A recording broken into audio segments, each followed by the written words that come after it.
Well, welcome back. That's right. We're all back for another edition of Bolton In, all thanks to Palmerbet, of course. And wonderful to have these learned gentlemen. I'll tell you what, they are very, very highly regarded in the racing industry, that is for sure. And I'm speaking of Shane Anderson, all the way from Copenhagen. How are you, mate?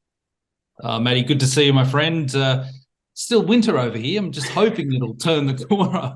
I was just whinging off air, waiting for this sunshine to emerge, but it hasn't been the case. We've had snow overnight, so I'm looking forward to a few winners to warm me up this weekend.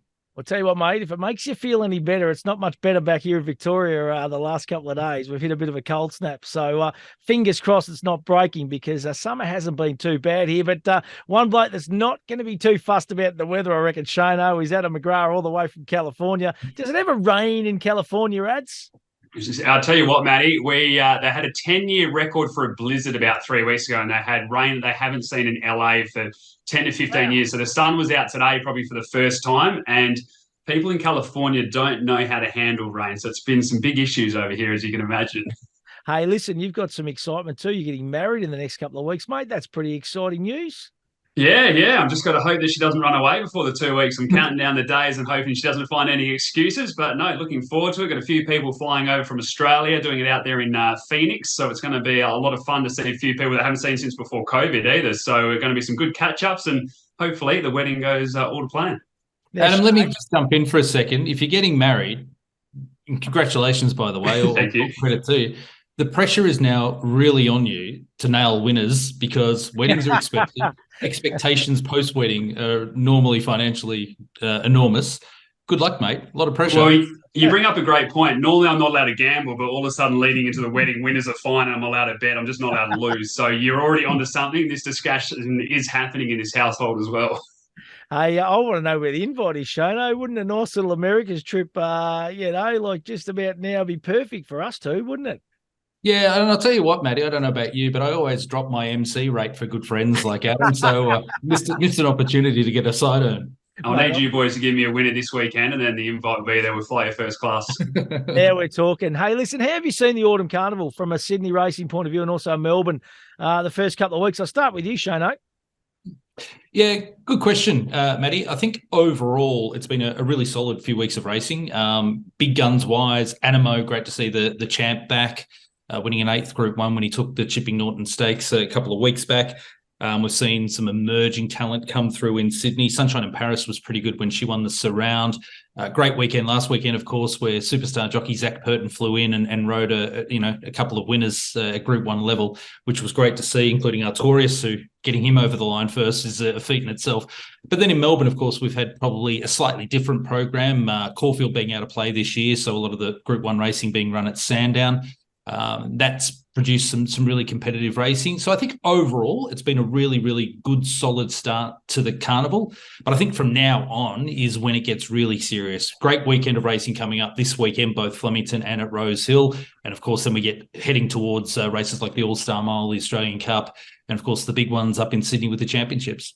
And Ads, I'll go to you now because normally this long weekend in Victoria is the Australia Cup weekend. It is a Super Saturday. What's your thoughts on the change of programming, mate? Yeah, look, I think sometimes it needs to be a little bit more than just change the date and everything's going to be better now. I think you've got to look into it a little bit further, which potentially that will happen later on in the year. I'm sure smarter minds than myself are looking into that, doing the numbers, doing the research, and hopefully coming up with a program that gets the people to the races. Because I think at the moment we've got the stars. I mean, Shane talked about Zach Purton versus James McDonald. I mean, you don't get much better than that when he comes back and, as you said, has 2 Group 1 winners and lifts Artorias over the line. We know Jamie Carr's flying. She's getting these young girls into it. They're starting to do some more jockey shows, some more insight. So I think everybody in the industry is doing their bit. So hopefully it can continue going as well. And we saw some really good horses, as Shane talked about with Artorias. But I love Legato winning the Guineas. I thought Nonconformist was a good winner, which is saying I'm ready for some staying races. And Learning to Fly was another one that I wrote down. And then even in the Challenge Stakes, it was just nice to see Eduardo run a race and not fade away too late, put in a good second. So there was a lot from last week that I liked building into these Group 1s upcoming. Hey, one of the big stories to come out of the week too is that really horrific fall involving Ethan Brown, and thoughts and prayers are with Ethan. He's just one of the true gentlemen of the industry, isn't he, boys? I know that you've both had a fair bit to do with Brownie over the journey. He's just a special young man, isn't he? Well, and how well's he riding? He's getting those opportunities. Right. He's making the most of them. I love that Kieran Maher and Dave Eustace continue to put him on. We know he's had his battles over his time with weight and he's stepped away from the game. I love the way he's gone about it. When he knows he's too tired or he's had enough, he's worked on it. He's come back. He's riding as good as ever and with a clear mind. So, as you mentioned, I've been keeping up to date with all of those updates and our thoughts are with him. And it's just a timely reminder how dangerous this industry actually is and what these guys and girls do put themselves through every single time they get on a horse. Yeah, agree with you there, Adam. And just timing is always so frustrating for jockeys when they have a fall. It's such a critical part of the program. You know, it really means enormous amounts to be firing and getting the opportunities in spring and the autumn period of time. So we certainly wish Ethan, all the best, and that it could have been a lot worse than what it was. But horrific scenes. But it's unfortunately a part of racing, and hopefully, the horses that were involved in the fall in the Australian Guineas don't suffer sort of long-term effects, and we can see them back on the track very soon. So, it wasn't ideal, but all credit to everyone for the way that they acted. I thought the last weekend it was great to see that there was such enormous support coming through very quickly. Hey, boys, let's turn our attention to racing this weekend because this is what we want to get down to the nitty gritty. We want some winners. It is a cracking little weekend, of course, at Flemington with the Newmarket handicap. And all thanks to Palmerbet, the market sees I Wish I Win at $3.50, In Secret at $4.20, Private Eye at $6, Buenos Noches at $7, Lofty Strike at $9, Mizzou at $11, Star Patrol $15, and last year's winner, Rockin' Horse at $19. I'm going to start with you, Shane Anderson. It's an interesting edition of the Newmarket this year, and there's obviously a few horses coming through the Lightning Stakes. It's kind of hard to line up that Sydney Victorian kind of form, isn't it? Yeah, it can be. A couple of things that jump out to me around this. First of all, I'm a bit perplexed by the field sizes for this meeting. I mean, you look at a race like the Newmarket Handicap and you see a field of 16 runners and you say that's a big field. But the reality is you can have 24 horses charged down the Flemington Straight. And historically, we used to get very big fields for a race like the Newmarket. So I think overall, the field sizes at Flemington this weekend, I'm a little perplexed by it. I thought we'd see some bigger fields throughout the day. When you look at a race like the Newmarket, I'm not really sure that there's that many big gun sprinters that really aren't there outside of, Coolangatta and Nature Strip. And as you mentioned, Eduardo sort of ran last week, but they're on a vastly different program. So I think overall, quality-wise, a really, really good field. And I might be insane, and I've been called that a lot worse over my time, but I think I Wish I Win is a good thing if he starts. At $3.50, as you mentioned, his run in the Lightning. Yeah, it was absolutely outstanding. He was slow away. He was given time to settle, and then he's produced absolutely brilliant closing fractions. I think his 8 to the 400 was in 21.07 seconds. His last 400 in 21.17 seconds. That's great, sustained. I'll spit that out. Speed. He's drawn the perfect spot out in barrier number 14, so he should get into any bother. Luke Nolan and Peter Moody know how to win this race. And at $3.50, I think he is a thumping bet, and he just might be the very best bet of the weekend. So I'm pretty confident about I Wish I Win. Shane, you know what I really, really, I took to this horse, and I was tipping this horse first up in the Lightning purely and simply because he never ran over 1,000 metres. And I thought, well, what is Moods doing here? He knows the horse better than any, and I thought he must think this horse is a live winning chance going into that race for, it's sometimes you can kick horses off, all that kind of stuff, but I just didn't look at it like that. And Julie come out and ran exactly to that, I reckon.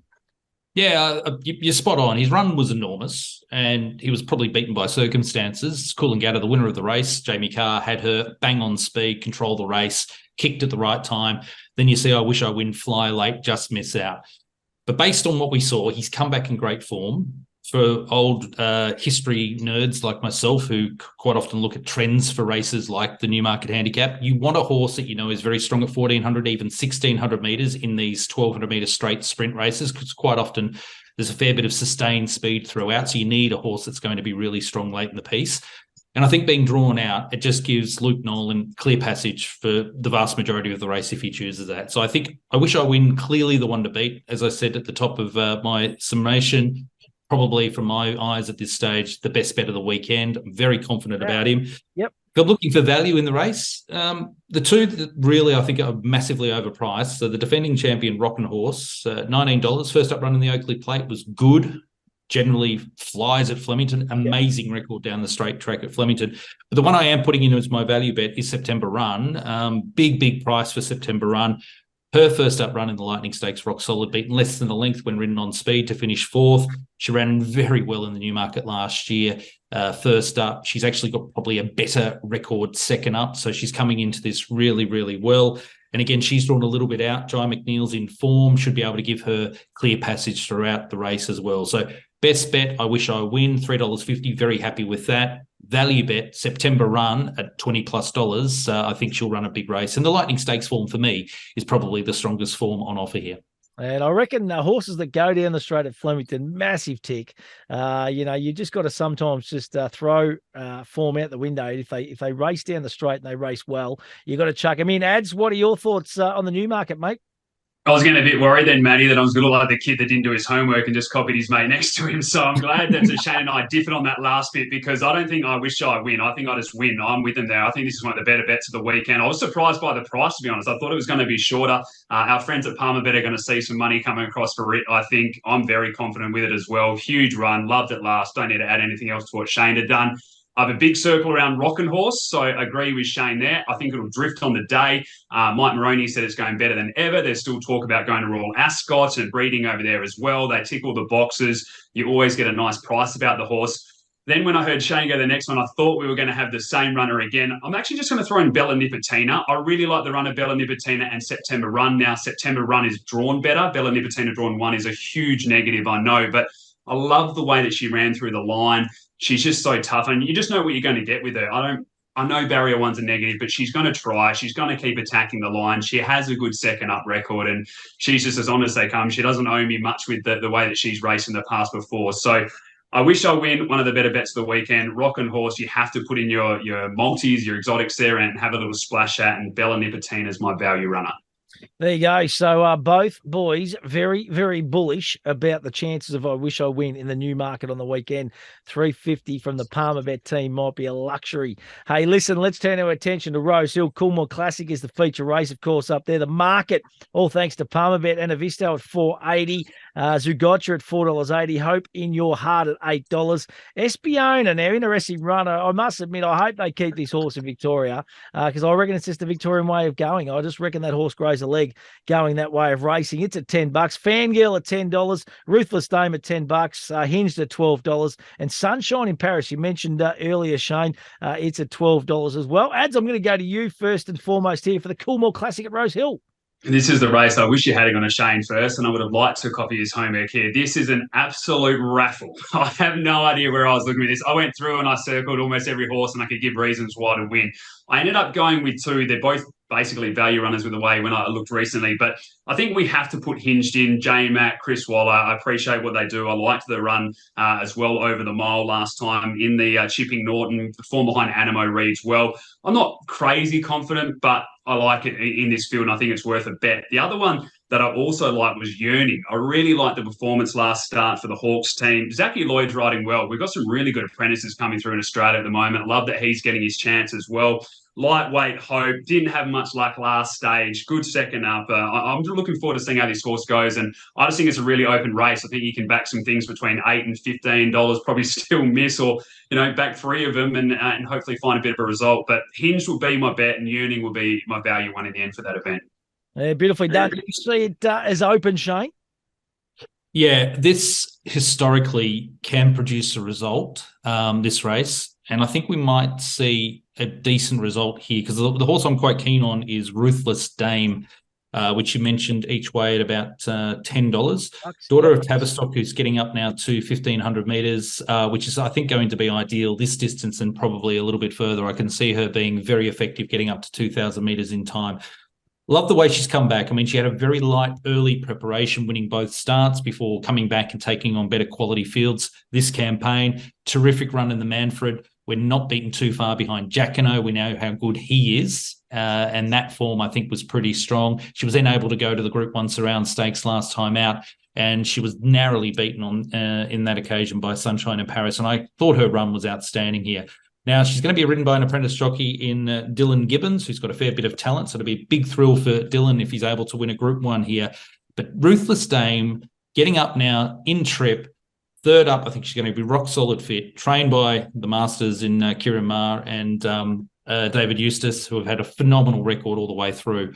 Yep. I think at $10, you can have a nice go at her at the each way. I think she's going to be right in the thick of things. I'm throwing one at a big price here. Everyone knows I love my international racing, but there's a horse I think is massively overpriced. I'm going to throw her out, and that is Purple Pay, trained by William Haggis, who's one of the best in the business in Europe. Of course, he's had success in Australia previously. Now, this mare has very good overall form. She ran very well in the 1,000 Guineas as a 3-year-old in Ireland. She ran really well in another Group 1 race in Ireland. I think back in trip a little bit for her.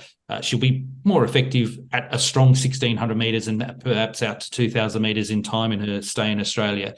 But if you're getting around $20 or bigger, with Regan Bayliss in the saddle, she's got a lot of quality, this filly. William Haggis knows how to win in Australia with his horses in Group 1 races, and you can have something on her at the each way at a big price. But Ruthless Dame, my strongest bet for the race, each way at around $10, but Purple Pay is the value if we're getting $20 or bigger. Certainly both looking for a bit of value in the Coolmore Classic, that is for sure. Now, listen, boys, I'm going to put the acid on you here. We want some winners at other venues. It can be at Flemington, can be at Rose Hill. What's your thoughts? Surely you found something others or something else for the battlers out there, especially the Palmerbet crew and the Palmerbet followers. We'll start. I've got a couple here that I'm pretty keen on. Let's go back to Flemington. I got the pen. I'm writing them down, big fella. Well, and I'll make sure I text them in bold so you can get them in your phone as well. Look, in the Size Produce Stakes, wait for the McAvoy yard. I think I've pronounced it right. Damien Lane, I actually watched the race with no volume on debut, and so absolutely hacked up winning at Pakenham on debut. Comes to this, I think it's around $3, $3.50 will be about that quote in the Size Produce Stakes. Been good money for it. Yep. A son of Grunt, who I think will make it as a stallion. There's a lot to like about Vate. The McAvoys know how to win big races at Flemington. From gate 4, gets every chance. I'm going to have a go on it in the Size Produce at $3. Shaftesbury Avenue at Group 3 level. Shaftesbury was one of my favourite horses of all time, so I think I need to win this race, and I think the horse to do it is Ayrton. If we're getting around that sort of $3.50, $4 quote, we know how good Ayrton is fresh. Jamie Carr will give him every conceivable hope in the run, and I'm happy to have a go on here. And the other one I like is in Sydney in the Sky High. Again, international nerds will know Gear Up was formerly trained by Joseph O'Brien. Annabelle Neesham now trains this horse. He's had a lot of quality. He is a stayer, so looking forward to seeing what he can do perhaps towards the Sydney Cup later in the Carnival. But first up, Sky High Stakes over the 2,000 metres. If you're getting around $19 or $20 for him, wow, I think he's a very, very strong each way bet. I'm happy to be on him. So there's 3 that I'm interested. Vate in the Size Produce, Ayrton in the Shaftesbury Avenue and in the Sky High and Sydney Gear Up. And I'll tell you what, pushed the case pretty well too with all those 3 runners as well. Ads, I'm going to flick over to you now, mate. What are your thoughts for the rest of the weekend?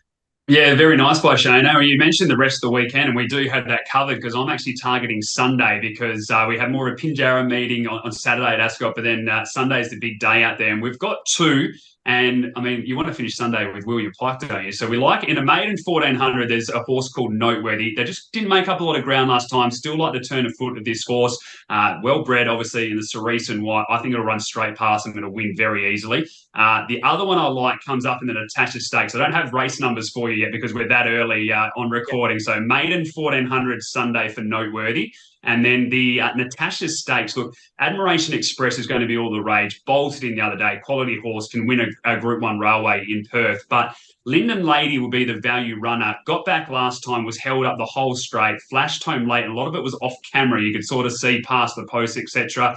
Pike gets back in the saddle, out in trip.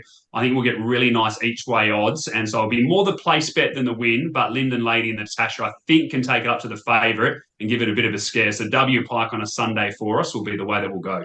Oh, I love it. There's winners everywhere this weekend. I can just sense the confidence in both you gentlemen. Really looking forward to the weekend. For what it's worth, on race 3 at Flemington, a horse called Amati from the Chris Waller yard. I worked at Ballarat a couple of weeks ago, a couple of Sundays ago, boys, and seriously, she absolutely put them away. A day when they weren't making a lot of ground, and she absolutely blew them away over the 1400, steps out of the 1600. It's a tough enough race, but at $26, happy to play the each way play there. And Chris Waller, great trainer. John McNeil jumps into the saddle as well. Yeah, I reckon ticks a few boxes, and a Marty, a nice each way play. But listen, it is going to be a wonderful weekend. It's already been a great start to the Autumn Carnival, and looking forward to this weekend. And as you touched on earlier too, Shane, next weekend, All-Star Mile, it's going to be a cracking field assembled at Moonee Valley too, and there's some really nice races that are going to go alongside as well. So all in all, boys, the next couple of weeks are going to be really exciting. Yeah, it's certainly the case. And for those who love a bit of international jumps racing, the Cheltenham Festival next week, plenty of value around if you like the Irish. They'll probably clean up and win every major race throughout the 4 days of the festival. So keep a look out there. Good stuff. Hey, listen, boys, wonderful to see you. Gamble responsibly. Download the Palmerbet app. Get involved. There's always some wonderful things and some wonderful offers in there as well, and it's really easy to navigate. As we say, they do it in a responsible manner. Hey, gents, look forward to catching up. Fingers crossed we can boot a few home this weekend. Good luck, boys. Good stuff. See you guys.